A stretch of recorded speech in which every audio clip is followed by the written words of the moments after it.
اما اسرح بقى عشان اخرج. ايه ده؟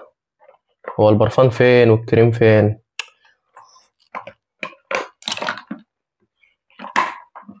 طب ليه كده بس؟ انا كنت حاططهم هنا بايدي. وديتهم فين بس يا ام يوسف بس؟ طبعا يا جماعه زي ما انتم شفتوا كده معايا، انا كنت داخل عشان اسرح شعري وعشان احط برفان وكده عشان خارج.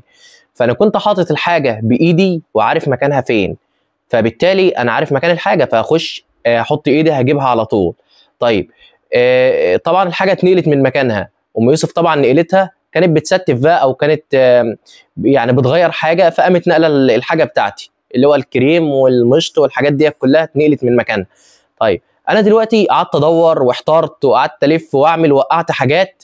طيب النصيحه بقى اللي انا عايز اقدمها، لو انت مبصره وجوزك كفيف، حاولي اللي انت لو نقلتي الحاجه هو عارف مكانها، لو نقلتيها تحاولي اللي انت لو خرجتي مثلا او كده ترن عليه قبل ما هو يعمل اي حاجه، تقول له انا نقلت الحاجه بتاعتك حطيتها في المكان الفلاني، او تسيب حاجته مكانها ما تنقلهاش خالص.